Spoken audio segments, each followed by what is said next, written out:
नमस्कार, स्वागत है आपका। एबी स्टार न्यूज देख रहे हैं आप और आपके साथ मैं हूं शिवानी ठाकुर। उत्तराखंड के बुलेटिन की शुरुआत करेंगे। बुलेटिन में सबसे पहले बात करेंगे उत्तराखंड के मुख्यमंत्री पुष्कर सिंह धामी की, जो इन दिनों ग्रामीण जीवन का आनंद लेते दिखाई दे रहे हैं। मुख्यमंत्री पुष्कर सिंह धामी इन दिनों तिवाड़ के गांव टिहरी में है, जहां वो ग्रामीण जीवन का भरपूर आनंद ले रहे हैं। मुख्यमंत्री यहां अपने होम स्टे स्थित खेतों में पावर वीडर से खेतों की जुताई की। ग्राम तिवाड़ के पगडंडियों में सुबह भ्रमण को निकले।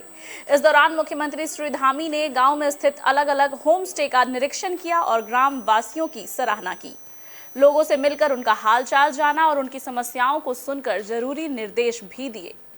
मुख्यमंत्री ने ग्रामवासियों से सरकार द्वारा चलाई जा रही अलग अलग योजनाओं का फीडबैक भी लिया। उन्होंने कहा, सरकार के द्वारा चलाई जा रही विभिन्न योजनाओं का अधिक से अधिक लाभ आम जन तक पहुंचे, इसके लिए सभी अधिकारियों को निर्देशित किया गया है।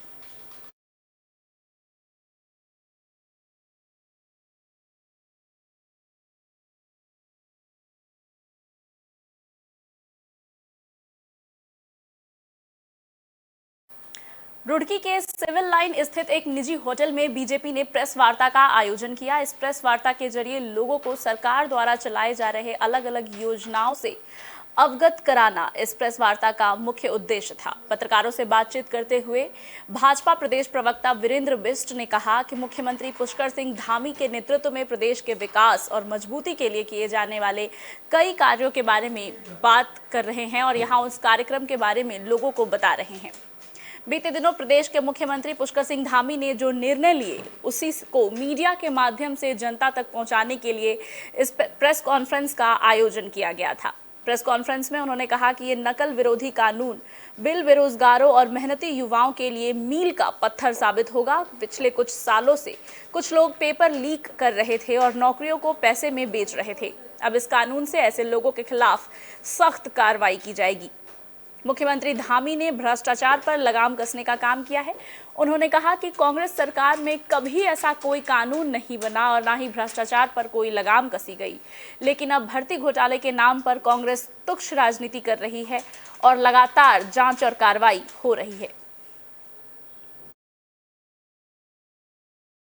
जो लोकप्रिय सरकार है अपने मुख्यमंत्री पुष्कर सिंह धामी जी के नेतृत्व में इस राज्य के समग्र विकास, राज्य के मान सम्मान को बढ़ाने के लिए और जिस तरीके से ऐतिहासिक निर्णय लिए हैं उनको साझा करने के लिए आप लोगों के बीच में मैं आया हूं। हमारी सरकार ने इस राज्य में समान नागरिक संहिता जो कानून लेकर हम आए हैं, जो धर्मांतरण पर हम बहुत कठोर कानून बनाकर लेकर आए हैं और जो नकल विरोधी कानून अभी सरकार लेकर आई है, ये भूतो न भविष्यति, इन सारे कानूनों का राज्य जो देश के अन्य राज्य हैं वो भी अनुसरण कर रहे हैं। उत्तराखंड राज्य आज पहला राज्य बन गया है जो एक कठोर और सख्त कानून लेकर आया है नकल विरोधी।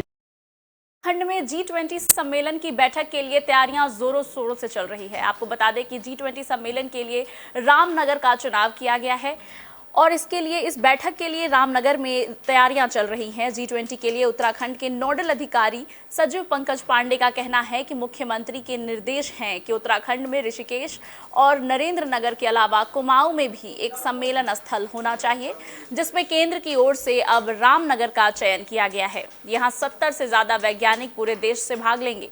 26 से 28 मार्च तक यहाँ सम्मेलन का आयोजन किया जाएगा।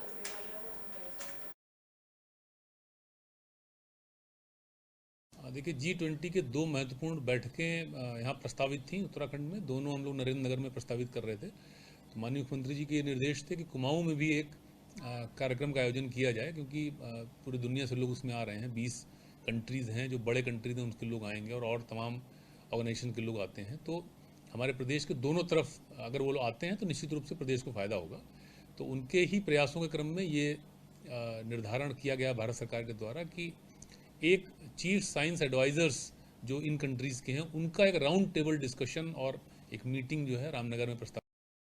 सरकार जनता के द्वार कार्यक्रम के अंतर्गत थराली में शिविर का आयोजन किया गया, जहां अधिकारियों ने अलग अलग योजनाओं पर लोगों की समस्याएं सुनी और उनके निराकरण के लिए निर्देश दिए।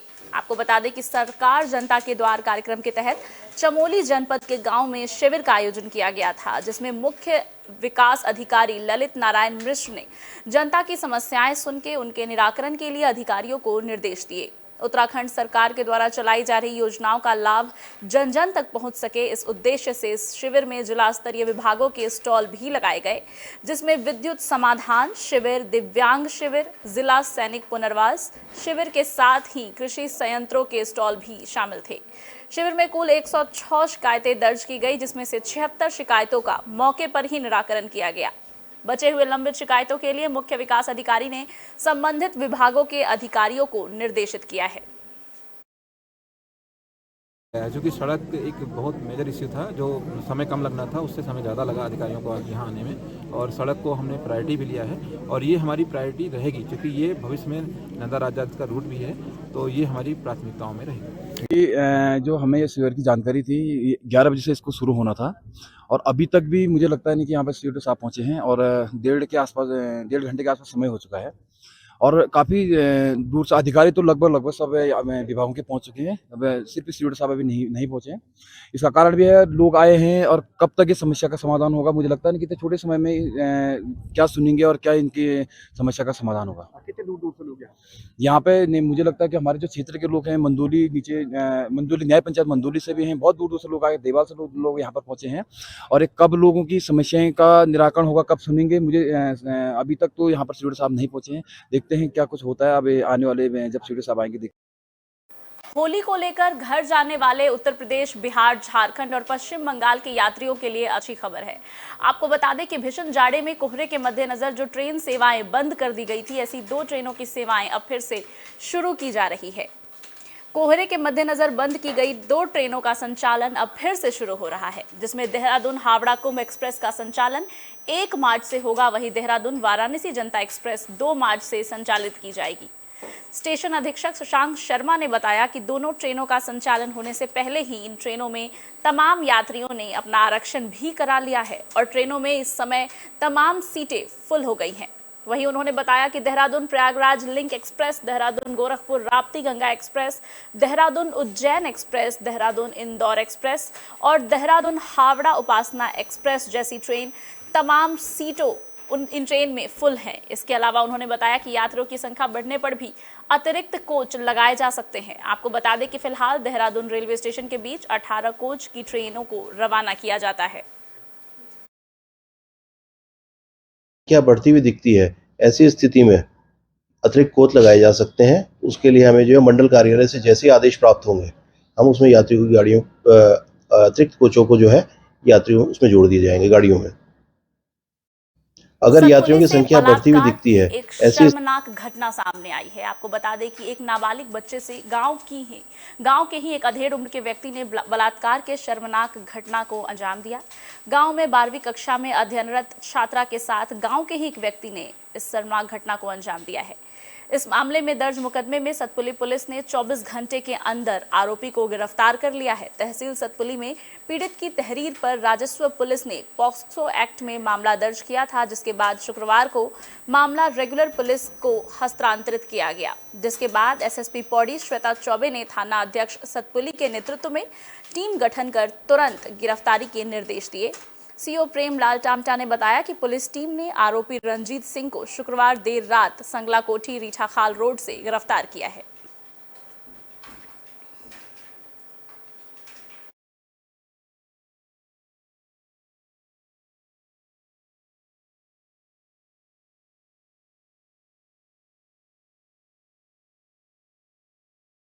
शिक्षा पुलिस को एक शानदार सफलता मिली है, जहां पुलिस ने स्मैक तस्कर को गिरफ्तार किया है। आपको बता दें कि ये तस्कर काफी लंबे समय से पुलिस की गिरफ्त से फरार चल रहा था। उधम सिंह नगर जिले के पुलभट्टा थाना पुलिस की टीम ने फरार चल रहे यूपी निवासी इनामी नशा तस्कर को गिरफ्तार कर लिया है।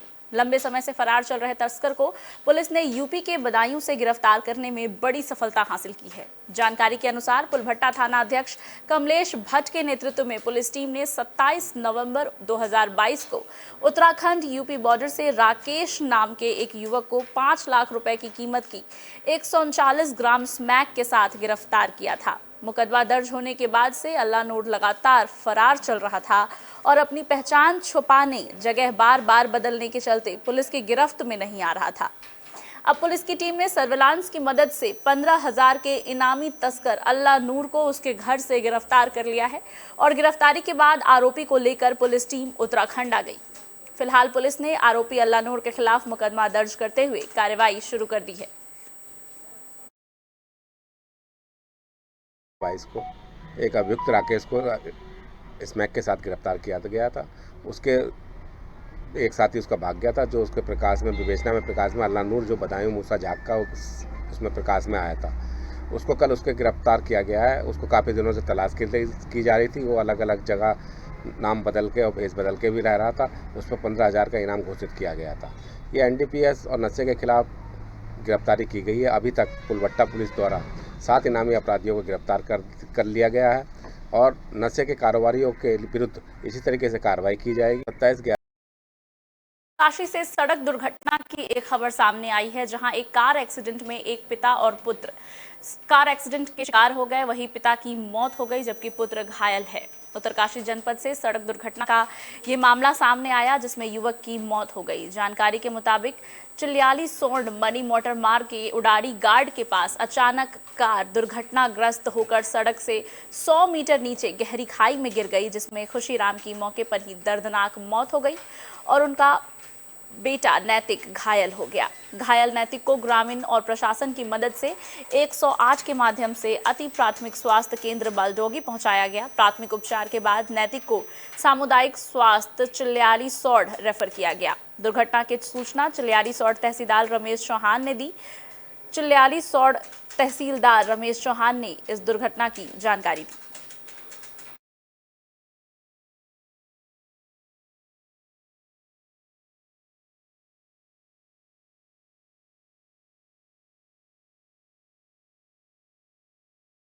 अखिल विद्यार्थी परिषद के छात्र नेता जोशी ने एबीपी से इस्तीफा दे दिया है। उन्होंने संगठन को छोड़ने का फैसला लिया है। इसकी वजह उनको टिकट ना मिलना बताई जा रही है। जोशी ने एबीपी को अलविदा कहते हुए टाइगर ग्रुप नाम के एक नए संगठन को बनाया है, जिसकी अल्मोड़ा के पदाधिकारियों की घोषणा कर उनको नियुक्त किया गया। दरअसल आशीष जोशी पिछले कई वर्षों से एबीपी के सक्रिय कार्यकर्ता रहे हैं और अभी पिछले दिनों अल्मोड़ा यूनिवर्सिटी से चुनाव लड़ने को तैयार थे, लेकिन उनको टिकट नहीं मिली, जिसकी वजह से उन्होंने अब एबीवीपी को अलविदा कहते हुए टाइगर ग्रुप बना दिया है। उन्होंने कहा कि एबीपी हो या भारतीय राष्ट्रीय छात्र संगठन हो, दोनों सरकार की गुलाम हैं, दोनों ही सरकारों के अनुरूप कार्य करती है। इसलिए उन्होंने एक नया छात्र संगठन का गठन किया है, जिसका नाम उन्होंने टाइगर ग्रुप रखा है। आज हमने हमारे टाइगर ग्रुप की ऑफिशियल घोषणा करी है।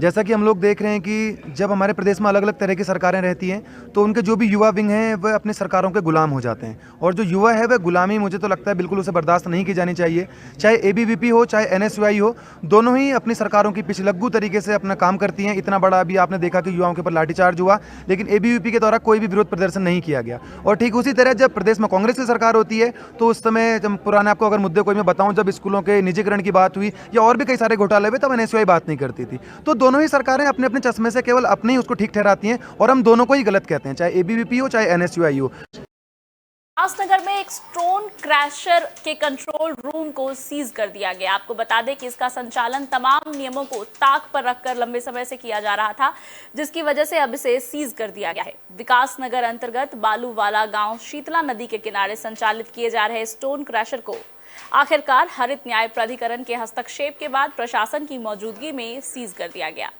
बताया जा रहा है कि इस स्टोन क्रैशर को न केवल नियमों को ताक पर रखकर चलाया जा रहा था, बल्कि पास की शीतला नदी का सीना छलनी कर मानकों के विपरीत पर्यावरण को भारी क्षति पहुंचाई जा रही थी। इसका संज्ञान लेते हुए हरित न्याय प्राधिकरण द्वारा इस क्रैशर प्लांट को बंद करने के निर्देश दिए गए थे, जिसके बाद यहां से उप खनिज कार्य प्रतिबंधित कर दिया गया था। तो आज वहीं पर्यावरण विभाग, खनन विभाग और तहसील प्रशासन की मौजूदगी में क्रैशर प्लांट के कंट्रोल रूम पर ताला लगाकर इसे भी सीज कर दिया गया। हरित न्याय प्राधिकरण के आदेश के क्रम में जो स्टोन क्रैशर बालूवाला है उसको बंद करने के आदेश प्राप्त हुए थे, जिस पर जिलाधिकारी महोदय के आदेश के क्रम में आज इस पर सीलिंग की कार्रवाई की गई है। सर इस प्रकार की कार्रवाई और भी कहीं होनी है हाल फिलहाल में? अभी माननीय न्यायालय का आदेश था और यदि इस प्रकार के माननीय न्यायालय के आदेश आते हैं उनका भी अनुपालन किया जाए। हाल ही में ये माननीय हरित अधिकरण में एक केस चल रहा था, उसमें उन्होंने 30 जनवरी को एक आदेश दिया था कि स्टोन केसर का संचालन बंद कर दिया जाए। तो उसी के अनुपालन कराने हेतु आज यहाँ पे आए थे और प्रशासन और खनन विभाग के सामने उसको बंद करवाने की कंप्लेंट की गई थी। उत्तराखंड के इस बुलेटिन में मेरे साथ फिलहाल इतना ही। दीजिए इजाजत। खबरों का सिलसिला आगे भी लगातार जारी है। देखते रहिए AB स्टार न्यूज़।